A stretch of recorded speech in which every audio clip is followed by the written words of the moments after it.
সূরা হুজরাত কোরআনের ৪৯তম সূরা। এখানে এমন কিছু চিরায়ত মুসলিম নিয়মাবলীর কথা বলা আছে, সেসব যদি আমরা মেনে চলি তাহলে আমাদের শিক্ষা দেবে যে কিভাবে আমরা একত্রে একটি সুস্থ সমাজে বাস করতে পারি। এই নিয়মগুলো শুধু এজন্যই নয় যে আমরা মুসলিমরা কিভাবে একে অন্যের সাথে ব্যবহার করব, বরং এটা সমগ্র মানবতার জন্য। কিভাবে আমরা আমাদের চারপাশের মানুষের সাথে ব্যবহার করব, এগুলোর প্রত্যেকটি নিজে এক একটি খুতবার বিষয়বস্তু হতে পারে। এই কারণে আমি আপনাদেরকে পুরো লিস্টটি দেওয়ার এবং তাদের প্রত্যেকটি ব্যাখ্যার পরিবর্তে যা উৎসাহিত করব তা হলো পুরো সূরাটি আপনাদের নিজেদেরকে পড়া এবং নিজ থেকে করার জন্য। আবার বলছি, সূরা নাম্বার ৪৯ শুরু থেকে শেষ পর্যন্ত পড়ুন, গভীর মনোনিবেশ করুন এবং চিন্তা করুন এটা একজন মুসলিম হিসাবে আপনার জন্য কিভাবে প্রযোজ্য হতে পারে। আমি শুধু তুলে ধরতে চাই একটি পূর্ণ আয়াত নয়, বরং একটি আয়াতের ছোট্ট একটি অংশ।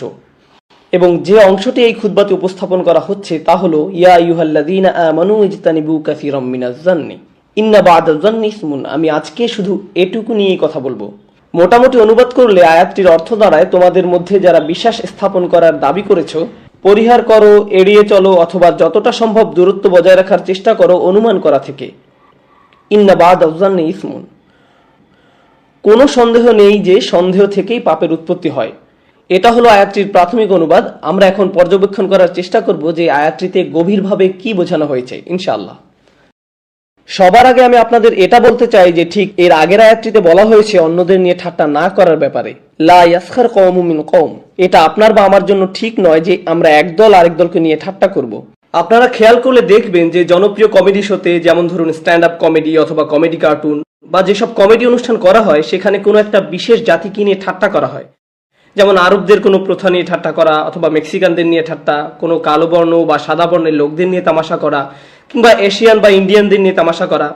তারা ব্যঙ্গ করে কিভাবে তারা কথা বলে, কিভাবে তারা পোশাক পরিধান করে, তা নিয়ে তারা তামাশা করে। তারা কি খায় তা নিয়ে তারা কৌতুক করে, আর সবাই এতে খুব মজা পায়। যাই হোক, এই আয়াতটি এটাই বলছে যে এ ধরনের কৌতুক কোনো ভালো জিনিস নয়। লা ইয়াসখার কওমুম মিন কওম। তোমাদের এটা করা উচিত নয়।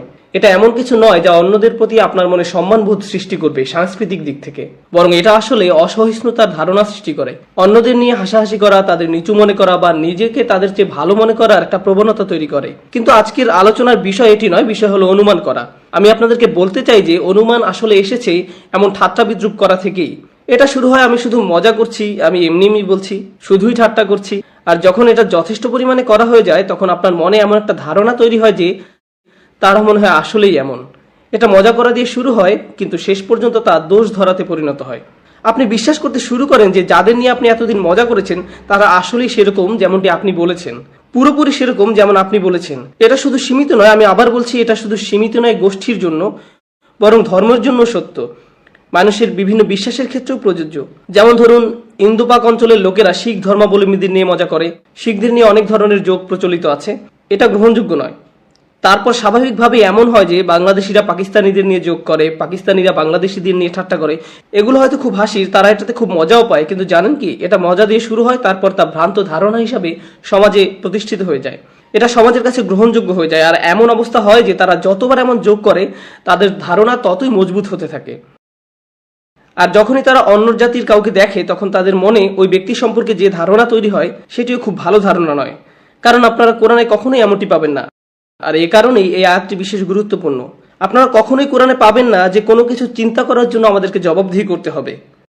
আপনারা হয়তো আগেই জেনেছেন যে আমাদের কৃতকার্যের জন্য আমাদেরকে জবাব দিতে হবে, কিন্তু আপনি যদি কোনো কিছু চিন্তা করে থাকেন, আপনার মনে হয়তো কোনো খারাপ চিন্তা এসেছে, আপনি সেই অনুযায়ী কিছুই করেননি, এটা শুধুমাত্র চিন্তা ছিল যা মাথায় এসেছিল, তাহলে আপনার কোনো দোষ নেই। আপনি যা চিন্তা করেছিলেন তা আপনি করেননি, তাহলে আপনি এখনো ঠিক আছেন। কিন্তু এর কিছু ব্যতিক্রম আছে, যেমন নিয়ত করাটা এক ধরনের চিন্তা। এমনকি আপনার নিয়ত যদি খারাপ হয় কিন্তু কাজ ভালো হয়, শুধু নিয়তের কারণে আপনার কাজের প্রতিদান কমে যেতে পারে। এর আরেকটি বিশেষ গুরুত্বপূর্ণ এবং অনন্য ব্যতিক্রম হলো এই আয়াতটি, ইজতানিবু কাসীরাম মিনাজ যান ফাইনা ইয়াতাযান। আল্লাহ বলেন যতটা সম্ভব দূরে থাকো এই ধরনের জান থেকে, যেটাকে এই মুহূর্তে আমরা খুব প্রাথমিক অনুবাদে অনুমান করা হিসাবে বলছি। আর এই অনুমান করা আপনার মস্তিষ্কে ঘটছে, আপনি কিছুই বলেননি, কিছুই করেননি, কিন্তু তারপরেও আল্লাহ বলছেন এমনটি চিন্তাও করো না। দেখেছেন, আয়াতটি আসলে ঠিক একটি ব্যতিক্রম। আগের আয়াতে বলা হয়েছে অন্যদের নিয়ে ঠাট্টা করো না। এটা বোঝা যায় যে আসলে কোনো কিছু বলা বা কোনো কিছু করা এটা একটি কাজ, কিন্তু এখানে আর এই আয়াতের পরের অংশেও আছে, অন্যের উপর গোয়েন্দাগিরি করো না, অন্যের পিছে কথা লাগিও না। এগুলোর সবগুলোই কোনো কাজ যা মানুষ করে থাকে। অন্যের উপর নজর রাখা, অন্যের বদনাম করা, এসব করো না, ঠিক আছে? কিন্তু এখানে আমাদের শিক্ষা দেওয়া হচ্ছে কিভাবে আমরা আমাদের চিন্তা করার প্রক্রিয়াকে বদলাবো। এটা খুবই গুরুত্বপূর্ণ। আমরা এই প্রক্রিয়ায় একটি শক্তিশালী অংশের শিক্ষা পাচ্ছি। মানুষ যেভাবে চিন্তা করে তা যদি পরিবর্তন না হয়, আপনি কিভাবে চিন্তা করেন বা আমি কিভাবে চিন্তা করি তা যদি পরিবর্তন না হয়, তাহলে কখনই উন্নতি আসবে না।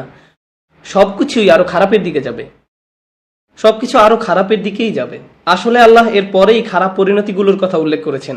গীবত করা, অন্যের পিছনে কথা লাগানো, একে অন্যের উপর গুপ্তচর বৃত্তি করা, একে অন্যকে বিশ্বাস না করা, এ সবকিছু এক ধরনের চিন্তাধারা থেকে শুরু হয়, একটি বিশেষ ধরনের চিন্তাধারা থেকে তৈরি হয়। আর আল্লাহ বলেন এই ধরনের চিন্তা থেকে যতটা সম্ভব দূরে থাকুন। এতটুকু ছিল শুধু ইজতানিবু কাসীরাম মিনাজ-জান এর সূচনা। আসুন শুরুতে দেখা যাক ইজতিনাব শব্দটির দিকে। ইজতিনাব শব্দটি এসেছে আরবি জানব থেকে, যার অর্থ হলো কোনো কিছুর পাশের দিকে। যেমন লোকেরা যখন পাশ ফিরে শোয়, ও আলা জুনুবিহিম, তারা তাদের পাশে শুয়েছে। অথবা আপনি যখন প্লেনে ভ্রমণ করছেন, আমি জানি ডালাসে পাবলিক যানবাহনের খুব একটা আধিক্য নেই, যদি থাকতো, ধরুন আপনি সাবওয়ে অথবা বাসে আছেন আর আপনার পাশে একজন লোক বসে আছে, মুসাহিব বিন জানব, যে আপনার পাশে বসে আছে। হয়তো আপনি হোটেলের ওয়েটিং রুমে বা লবিতে আছেন অথবা হসপিটাল বা ডাক্তারের রুমে বসে আছেন। আপনার পাশে যে বসে আছে তাকে বলা হয় সাহিব বিন জানব, কারণ সে আপনার পাশে বসে আছে। আর এর থেকেই খুব সুন্দর একটি ক্রিয়া তৈরি হয়েছে, আল ইজতিনাব। এর অর্থ হলো কোনো কিছু এড়িয়ে চলা যা আপনার ঠিক পাশেই আছে। এটির আক্ষরিক অর্থ হলো এড়িয়ে যাওয়া, কিন্তু এটা কিরূপ এড়িয়ে চলা বোঝাচ্ছে? এর মানে হলো এমন কিছু এড়িয়ে চলা নয় যা আপনার থেকে অনেক দূরে, আর এর দ্বারা আপনার কলুষিত হওয়ার সম্ভাবনা আছে। তাই আপনাকে নিজের পথ থেকে একটু সরে আসতে হবে একে এড়িয়ে চলতে হলে। এর থেকে আমরা শিখছি যে অন্যের প্রতি ধারণা পোষণ করা কোনোভাবে এড়ানো যাবে না, কারণ এটা সবসময় খুব কাছেই আছে, সর্বদাই আপনার ঠিক পাশেই আছে। এমন নয় যে আপনি বলতে পারবেন না আমি মানুষকে নিয়ে কোনো ধারণা করি না, আমি কাউকে বিশ্লেষণ করি না, আমি এমন না। কিন্তু সত্য হলো এটা সবসময় আছে। আর ইফতিয়াদ বা ইজতিনাবের কাঠামোটি আরবিতে এমন যে এটা বোঝায় আপনাকে চেষ্টা করতে হবে এর থেকে দূরে থাকার জন্য। এটা স্বাভাবিকভাবে আসবে না। যখন এটা ইফতিয়াদ কাঠামোতে পড়ে তখন এমন কিছু বোঝায় যা স্বাভাবিকভাবে আপনার মধ্যে আসবে না। এটা এমন কিছু নয় যে আপনি চিন্তা করেই করে ফেলবেন, এর জন্য চেষ্টা প্রয়োজন। তার মানে আপনি আগে যদি করেও থাকেন তাতে এখন কিছু যায় আসে না, কারণ আপনাকে এখন চেষ্টা করতে হবে এটা না করার জন্য। এটা এমন কিছু নয় যা পরোক্ষভাবে আসে, এটা শ্বাস প্রশ্বাস নেওয়ার মতো নয়, এটা পরোক্ষ কিছু নয়। তাই ইজতিনাবু মানে হলো আল্লাহ আমাদেরকে যা থেকে দূরে থাকতে বলেছেন তা থেকে আপনাকে মনে মনে সতর্ক থাকতে হবে। আর আপনাকে বুঝতে হবে যে আপনি সর্বদাই একটা ভুল করে ফেলার মতো বিপদের মধ্যে আছেন। কেউ এটা মনে করতে পারবে না যে সে যথেষ্ট আত্মশুদ্ধি লাভ করেছে বা পবিত্রতা লাভ করেছে এই ভুল করা থেকে। যদি এমনটা না হতো তাহলে আল্লাহ খুব সহজে আমাদের বলতে পারতেন লা তাজুনব। এটা খুব সহজ একটা নির্দেশ। সবচেয়ে ভালো বক্তব্য হলো যখন কম বলা হয়, অনুমান করো না, লা তাজুনুব আম বাদিকুম বাদা, একে অন্যের প্রতি ধারণা পোষণ করো না। কিন্তু তিনি বলেছেন ইজতানিবু কাসীরাম মিনাজ-জান্নি। এটা আসলে ভাবকে আরো সম্প্রসারিত করে প্রচার করে। এটা শুধু অনুমান করো না, এর থেকে বেশি কিছু প্রকাশ করছে। এটা এড়িয়ে চলো, কারণ এটা সর্বদাই ঠিক তোমার পাশে থাকবে। এরপর তিনি যুক্ত করেছেন কাসীরান।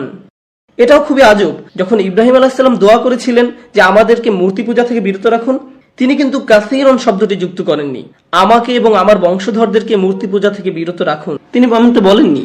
ওয়াজতানিবুত তাগুত ইয়ামুরুনা সুবহানাহু ওয়া তাআলা ইয়াজ ওয়াজতানিবুত তাগুত, লাম ইয়াকুল আজতানিবু কাসীরান মিনাত তাগুত। তিনি বলেন ইজতানিবু কাসীরান। এমনকি সেখানেও তিনি বলেছেন আত তাগুত, মিনাত তাগুত বলেননি। আর এখানে বলা হয়েছে মিনাজ-জান, যেটা এর অর্থকে আরো বেশি গুরুত্বপূর্ণ করে তোলে। মানে এটা আপনার এতই কাছে যে একে ঠেলে দূরে সরিয়ে রাখতে হবে, এবং এটা আপনাকে অনেকবার করতে হবে।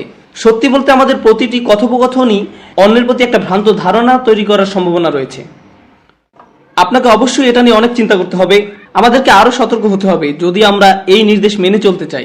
আসুন আমরা কিভাবে একে এড়িয়ে চলবো তা আলোচনা করার আগে জান শব্দটি নিয়ে অল্প কিছুক্ষণ সময় ব্যয় করি। জান মানে কি এবং এই আরবি ভাষার উৎস কি? এটাকে বলা হয়ে থাকে লুগাতুল আগদাদ। অন্যভাবে বলতে গেলে এর দ্বারা কোনো কিছুর প্রতি অনুমান করা বোঝায়। আর স্পষ্টতই আপনি যখন অনুমান করেন আপনি নিশ্চিতভাবেই তা জানেন না। আপনি জানেন না যে আপনি কি নিয়ে কথা বলছেন। কিন্তু জান বলতে এটাও বোঝায় যে আপনার অনুমান এমন এক পর্যায়ে পৌঁছেছে যে আপনি এতে নিশ্চিতভাবেই আপনার মনকে মানিয়ে নিয়েছেন। এটা আসলে দুটি অর্থকে একত্রে বোঝাচ্ছে। যেমন কোরআনে ভালো অর্থে এটাকে ব্যবহার করা হয়েছে, আল্লাযীনা ইয়াযুন্নুনা আন্নাহুম মুলাকু রাব্বিহিম ওয়া হুম লা ইউকিনুন, তারা নিশ্চিতভাবে বিশ্বাস করে যে তারা তাদের মালিকের দেখা পাবে। এটাও এক ধরনের দৃঢ় ধারণা। ঈমান গ্রহণের পূর্বে তাদের অনুমান ছিল, আমি কি আমার মালিকের সাথে দেখা করতে পারবো, কি জানি সত্যি হলেও হতে পারে। কিন্তু ঈমান গ্রহণের পর এটা স্থায়ী হয়, এটা দৃঢ় বিশ্বাসে পরিণত হয়। আল্লাযীনা ইয়াযুন্নুনা আন্নাহুম মুলাকু রাব্বিহিম। বিপরীত দিকে আবার এমন মানুষও আছে যারা এমন বলে যে মৃত্যুর পর আমাদের জীবিত করা হবে না। ওমা ইউবলিগুনা ইল্লা দাহর ওমা লাহুম বিযালিকা মিন ইলম ইন হুম ইল্লা ইয়াযুন্নুন। তারা বলে মৃত্যুর পর আবার আমাদের জীবিত করা হবে না, এবং আল্লাহ বলেন তারা শুধু অনুমান করছে। ইয়াযুন্নুন এটি আসলে ক্রীড়াপদ। এখানে কি বলা হচ্ছে, বিশেষ করে এই আয়াতে এর অর্থ হলো, প্রথমত আপনি কারো ব্যাপারে অনুমান করেছেন, আমি তাকে পছন্দ করি না, লোকটা কেমন যেন। কেউ মসজিদে প্রবেশ করছে, ওকে দেখে বললেন দাড়ি দেখো, আস্তাগফিরুল্লাহ, ওই লোকটা প্যান্ট পরে আছে, কুফফারদের মতো পোশাক পরে, কি সমস্যা লোকটার? আপনি একজনকে দেখেই সাইজ করে দেন। আপনি কোনো রায় দেননি লোকটির ব্যাপারে, তবুও জানেন যখন সময় পার হতে থাকে এক পর্যায়ে নিশ্চিত হয়ে যায় যে ওরা সবাই এরকম, ওরা ওই রকমই, সব আফ্রিকানরা এরকম, সব সেনেগালরা এরকম, সব নাইজেরিয়ানরা একরকম, বাংলাদেশিরা একরকম, সব টার্কিশরা এরকম। আমি ওদের সকলকেই জানি, তুমি আসলে জানো না ওদেরকে, আমি জানি। আর এটাই জান, আপনি এত নিশ্চিত, আপনি এতটাই বিশ্বাসী আপনার অনুমানের উপর, আর এটাই জান। আল্লাহ তাআলা বলছেন ইজতানিবু কাসীরাম মিনাজ-জান। এই ব্যাপারটা শুধু জাতির উপর না, এই কাজটি ঘরের মধ্যেও হয়। স্ত্রী এক কথা বলল, আমরা ধরে নেই সে খারাপ কিছু মিন করেছে। হাজবেন্ড একটা কথা বলল স্ত্রীকে, সে অনুমান করে নেয় সে তাকে নিয়ে ঠাট্টা করছে। আজকে ডিনার খুব ভালো হয়েছে, হাজবেন্ড বলল। ও, তোমার আজকেও ভালো লাগেনি তাই না? আমি জানি তুমি আসলে এটাই বোঝাতে চাচ্ছ। না না, আমি বলছি খুবই ভালো হয়েছে। না না, আমি জানি তুমি কি বোঝাচ্ছ। এটাই জান, আপনি টেলিপ্যাথিক না, আপনি জানেন না আরেকজন আসলে কি বোঝাচ্ছে। আপনি শিখুন কিভাবে ভালো ধারণা করা যায়।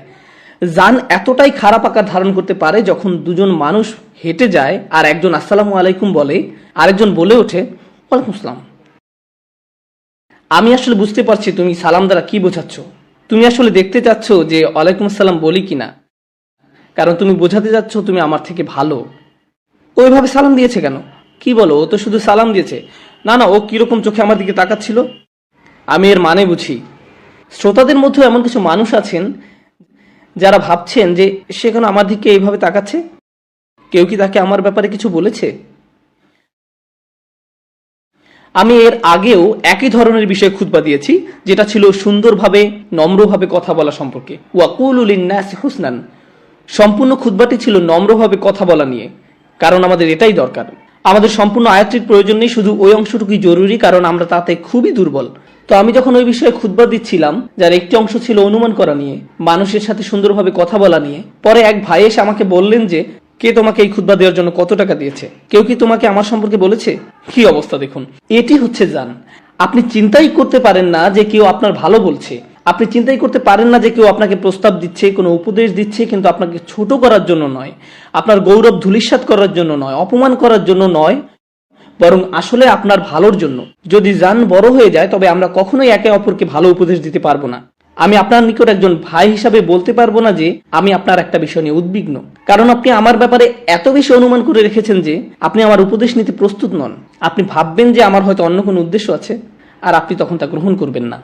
আর এই জান শুধু আমাদের পারিবারিক বা সামাজিক কর্মকাণ্ডেই সীমাবদ্ধ নয়, বরং আমাদের আর ইসলামের দোয়াত এবং উলামাদের মধ্যেও বিরাজমান। কেউ হতে বলে যে ওই উলামার কথা শুনবো না, অমুক দিন সে অমুক কথাটি বলেছিল, তার মানে সে অবশ্যই খারাপ, তার খারাপ উদ্দেশ্য আছে। দেখুন, আমাদের উলামারা নবী নন, আমাদের দায়ীরাও নবী নন। আল্লাহ রসুল সাল্লাল্লাহু আলাইহি সাল্লামের পরে যে কোনো ব্যক্তিই তার বক্তব্যে ভুল করতে পারে, কারণ তারা সকলেই সাধারণ মানুষ। সব সময় এই সম্ভাবনা আছে যে কোনো স্কলার হয়তো কোনো কিছু বলবেন আর সেটা সম্পূর্ণ সঠিক হবে না, অথবা আপনি তার সাথে একমত হতে পারছেন না। যদিও আপনি স্কলার নন, তারপরও আপনি তার একটি কথার সাথে একমত নন। তার মানে এই না যে তারা যত ভালো কাজ করেছে অথবা ভবিষ্যতে করবে সবই বৃথা গেল। আপনি শুধু তাদের একটি কথার কারণেই তাদের তাচ্ছিল্য করতে পারেন না, কোনোভাবেই পারেন না। যদি এমনটা আপনার বা আমার সাথে ঘটতো, ভাবুন যে আমি একটি কথা বলেছিলাম 5 বছর আগে, আর কেউ একজন সেটি মনে রেখেছে আর আমার আর কোনো কথারই মূল্য দিচ্ছে না। অথবা হয়তো আপনি আমার বন্ধুকে কোনো কিছু বলেছিলেন। আমরা সবাই ভুল করি, কারণ আমরা সাধারণ মানুষ। কিন্তু শুধু একটি কথার উপর ভিত্তি করে একজন মানুষের পুরো চরিত্রকে অনুমান করা ঠিক নয়, তার চরিত্রকে ধূলিসাৎ করা ঠিক নয়। এরপর আবার অনেকে এমনও আছেন যারা ইসলামিক লেকচার শোনেন না, বই পড়েন না, দার্স শোনেন না। তারা শুধু লেকচারের সময় অপেক্ষা করেন এমন কিছুর জন্য যা তারা আক্রমণ করতে পারেন। ও সেই কথা বলেছে, এই কথা, আচ্ছা আচ্ছা, মানে তারা ধারণা নিয়ে এখানে এসেছেন। তাদের আসার কথা ছিল আল্লাহর নৈকট্য লাভের জন্য, অথচ তাদের একমাত্র উদ্দেশ্য হলো ধারণা। আমি এই অংশটা নিব, এরপর এটা থেকে ভিডিও বানাবো, তারপর এর বিরুদ্ধে লিখবো, তারপর এটা করব। আল্লাহু আকবার। আপনার সমস্যা কি? আপনার কি এর চেয়ে ভালো কিছু করার নেই? এত ধারণা কেন? এত সন্দেহ কেন? কেন অন্য কি ভুল বলল তা খুঁজছেন? আমরা নিজেদের দোষ খুঁজতে এতটাই ব্যস্ত যে নিজেদের মধ্যে ভালো কিছু করার সময় নেই। আমাদের উম্মার সবাইকে আল্লাহর কিতাব নিয়ে এতটাই বোদ্ধা হয়ে গিয়েছে যে আমাদের এখন খুঁজতে হবে আপনি কি ভুল বললেন, আমি কি ভুল বললাম, আর অন্যরা কি ভুল বলল। আমাদের এইসব করার সময় নেই, এর পিছনে শ্রম ব্যয় করার কোনো মানে নেই, চেষ্টা করার কোনো লাভও নেই। আল্লাহর বাণী প্রচার করার বদলে আমরা নিজেদের জুনুন নিয়েই মগ্ন, আমরা এসব নিয়েই ব্যস্ত। এজন্যই আল্লাহ বলেছেন ইজতানিবু কাসীরাম মিনাজ জান, কিন্তু এটাই আমার খুতবার পুরোটা নয়। এরপরে আছে ইন্না বাদাজ জান্নি ইসমুন। তিনি বলেন নিঃসন্দেহে, কোনো সন্দেহ নাই, এটা পরিহাসের ভাবে আল্লাহ বলছেন, প্রথমত অনুমান হলো এমন কিছু যা তুমি শুরুতে সন্দেহ করেছিলে, কিন্তু ধীরে ধীরে তা মনে গেঁথে গেল। তাহলে আমি এখন এমন কিছু বলি যাতে কোনো সন্দেহ নেই, অনুমানের পর একটি জিনিস অবশ্যই আসবে, ইসম আসবে। আরবি ভাষায় ইসম এর প্রচলিত মানে হলো পাপ, কিন্তু কোরআনে পাপ বলতে জুনাহ, হারাজ সহ আরো অনেক শব্দ ব্যবহার করা হয়েছে, জান শব্দ ব্যবহার করা হয়েছে, এমন অনেক শব্দ ব্যবহার করা হয়েছে। তাহলে ইসমের বিশেষ অর্থটি কি? এর কয়েকটি অর্থ আছে। পুরনো দিনে আরবি কবিরা তাদের কবিতায় জুয়া খেলা বোঝাতেও কখনো ইসম শব্দ ব্যবহার করতেন। হিমার বা জুয়া খেলার বদলে তারা ইসম শব্দ ব্যবহার করতেন। তারা শব্দ দুইটি একে অন্যের পরিবর্তে ব্যবহার করতেন। অন্যভাবে বলা যায় আপনি আসলে জুয়া খেলেছেন। যখন আপনি অনুমান করেছেন আপনি জুয়া খেলেছেন,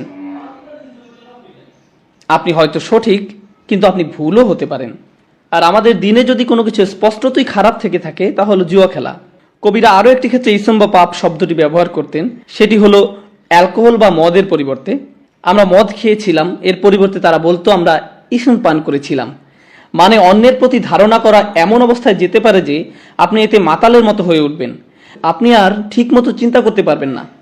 মাতালরা যেমন উল্টাপাল্টা কাজ করে বা উল্টাপাল্টা কথা বলে, আর যারা মানসিকভাবে এমন হয়ে যায় তারা মাতালের মতোই হয়ে যায়, তারা যেন এতে নেশাগ্রস্ত হয়ে পড়ে। এমনই হয় তাদের সাথে। ইন্না বাদাজ জান্নি ইসম আল ইসম বিমা লা জাযাআ কাযালিক।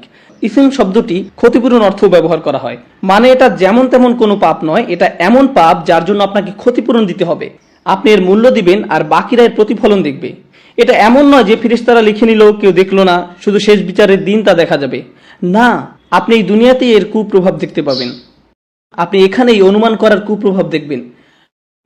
ভ্রাতৃত্ব নষ্ট হবে, সংসারে ফাটল দেখা দিবে, কারণ লোকজন অনুমান করে যে অন্যের মনে কি আছে। পুরো জাতি হয়তো যুদ্ধের জন্য প্রস্তুত হবে কোনো একটা অনুমানের কারণে। কতগুলো রাজনৈতিক স্ক্যান্ডাল হয়েছে অনুমানের উপর ভিত্তি করে। কোন একটা গুজব রটলো অমুক নেতা এই কাজ করেছে, কোনো প্রমাণ নেই, কিন্তু মানুষ এর মধ্যেই রাস্তায় মারামারি শুরু করে দিল, মানুষ মরতে শুরু করলো, ব্যবসা বাণিজ্যের ক্ষতি হলো, কিন্তু কোনো দেশের তাতে কিছু যায় আসে না। আসল কথা হলো গুজবের উপর ভিত্তি করে, একটি জানের উপর ভিত্তি করে কিছু মানুষ মারা গেল। এটা কতটা গুরুতর তাহলে? এটা শুধু ব্যক্তিগত বা সামাজিক ক্ষতিই করে না, পুরো দেশ ধ্বংস করতে পারে, পুরো জাতিকে শেষ করে দিতে পারে। উদাহরণ হিসাবে বলা যায় আমরা অনুমানের উপর ভিত্তি করে যে যুদ্ধে গিয়েছিলাম তার কথা। আমরা এই অনুমান প্রচার করেছিলাম যে সেখানে মরণাস্ত্র আছে, তাই না? কিন্তু এখন সবাই জানে আসলে কিছুই ছিল না, সবাই জানে। এটা কোনো গোপন খবর না, অথচ কত মিলিয়ন মানুষ মারা গেল এই অনুমানের কারণে। ইজতানিবু কাসীরাম মিনাজ জান্নি, এটা শুধু মুসলমানদের জন্যই না, বরং সমগ্র মানব জাতির জন্য উপদেশ। এ কারণেই পরের আয়াতে আল্লাহ বলেননি ইয়া আইয়ুহাল্লাযীনা আমানু, তিনি বলেছেন ইয়া আইয়ুহান নাস ইন্না খালাকনাকুম মিন যাকারিন ওয়া উনসা, হে মানব কুল, আমি তোমাদের জাতি ও গোত্রে বিভক্ত করেছি, আমি তোমাদের বিভিন্ন জাতি, ভাষা ও সংস্কৃতিতে ভাগ করেছি এই জন্য যেন তোমরা একজন আরেকজনকে চিনতে পারো। এই জন্য নয় যে তোমরা একে অপরকে নিয়ে ঠাট্টা করবে, অনুমান করবে। এটা বিভিন্ন জাতি তৈরির কারণ ছিল না। তোমরা বুঝতেই পারোনি আমি কেন তোমাদের এভাবে সৃষ্টি করেছি। আমরা কেন ভিন্ন আপনারা এর গুরুত্ব ধরতে পারেননি। আর এটা বলা হয়েছে সমগ্র মানব জাতিকে। কিন্তু এর পূর্বে তিনি বলেছেন ইয়া আইয়ুহাল্লাযীনা আমানু ইজতানিবু কাসীরাম মিনাজ জান্নি। কেন তিনি এটা বললেন? এতে কি শেখার আছে? সমগ্র মানব জাতিকে উদ্দেশ্য করার আগে তিনি বিশ্বাসীদের উদ্দেশ্য করেছেন, কারণ মুসলিমদের অন্যদের জন্য উদাহরণ হতে হবে। কিভাবে ভ্রান্ত ধারণা থেকে দূরে থাকা যায়, কিভাবে অন্যদের নিয়ে ঠাট্টা করা যাবে না, কিভাবে অনুমান করা থেকে দূরে থাকতে হয়, কিভাবে সুসম্পর্ক রাখতে হয়, কিভাবে সন্দেহ থেকে দূরে থাকতে হয়। পুরোপুরি পরিষ্কার প্রমাণ ছাড়া কোনো কিছুই মতামত দিবেন না। যতক্ষণ সব পরিষ্কার না হচ্ছে আপনি কোনো মতামত দিবেন না, কোনো কিছু বলবেন না। আমি বলার জন্য যথেষ্ট জানি না, এখানেই থেমে যান।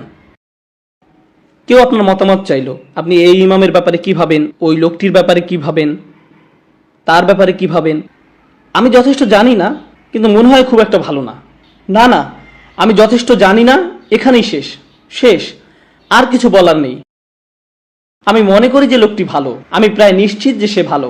আর কিছু না হোক, জিদনি আখি কাউজরান, নিজের ভাইয়ের জন্য অজুহাত বের করুন। যদি আপনি যথেষ্ট না জানেন, বলবেন না যে আমি শুধু শুনেছি। ইজা কিলা ওয়াকল, যখন আপনি কোনো কিছু শুনে সেটা প্রচার করেন, তা আমাদের নবী সাল্লাল্লাহু আলাইহি সাল্লামের শিক্ষার বিরোধী। তাই আপনি যখন বলেন আমি শুনেছি আর এরপর তা প্রচার করেন, আপনি আসলে নবী সাল্লাল্লাহু আলাইহি সাল্লামের আদেশ অমান্য করলেন। আপনি যখন ভাবছেন আমি কি শুনছি, না থাক, আমি কিছু শুনিনি, অন্য কেউ ছিল, আলাপের বিষয় পরিবর্তন করুন। এটা শেষ করবেন না, কারণ এটা ধারণারই এক রূপ। কারণ এর থেকে হয়ে এটা এমন পর্যায়ে যায় যে মানুষ নানা ধরনের অনুমান শুরু করে দেয়, তারপর তারা এর উপর ভিত্তি করে সিদ্ধান্ত নেওয়া শুরু করে। আমাদের এমন জাতি হতে হবে যারা সঠিক তথ্য খুঁজবে, যতক্ষণ পর্যন্ত না তা পুরোপুরি নিশ্চিত না হলে আপনার কোনো পদক্ষেপ নেওয়ার দরকার নেই। আমরা কখনোই অগ্রসর হব না। আমাদের পরিবারে, কর্মক্ষেত্রে, সমাজে, এমনকি খবরের ক্ষেত্রে প্রয়োগ করতে হবে। কখনো আমরা খবরে কিছু একটা শুনি, ভাবি এটাই সত্য। উদ্দেশ্য, কোনো মানুষ বা ঘটনা নিয়ে কোনো কিছু মতামত দেওয়ার আগে আরো গভীর ও সঠিক অনুসন্ধান হওয়া উচিত। আমাদের আরো বিবেচক হতে হবে। ইন জাআকুম ফাসিকুন বিমা ইন ফাতাবায়ানু, কোনো খবর তাদের কাছে আসলে তারা বিবেচনা করে। কোনো খবর শুধু শুনলেই হবে না, ফাতাবাইয়াকু ফাতাসাব্বাতু বিকারাউকা, আরো গভীর ও সঠিক অনুসন্ধান হওয়া উচিত। আমাদের আরো বিবেচক হতে হবে। ইন জাআকুম ফাসিকুন ফাতাবায়ানু, কোনো তথ্য তাদের কাছে আসলে তারা তা বিবেচনা করে। কোনো খবর শুধু শুনলেই হবে না, যতক্ষণ পর্যন্ত পুরোপুরি নিশ্চিত না হওয়া যাচ্ছে কোনো মতামত দিবেন না, অনুমান করবেন না। আল্লাহ আমাদের এই নীতিতে চলার তৌফিক দান করুন। আজকে আমাদের নিজেদের পরিবারের আর সমাজের যে অবস্থা, এটা মেনে চললে তার থেকে অনেক ভালো হবে। আল্লাহ আমাদের অন্যের দোষ খোঁজা থেকে বিরত রাখুন, অন্যের প্রতি আন্তরিকতা দান করুন, ভালোবাসা দান করুন। আল্লাহ এই দিনের মাধ্যমে আমাদের এক উম্মাহ হওয়ার তৌফিক দান করুন, আমাদের হৃদয়ের বন্ধন দৃঢ় করে দিন।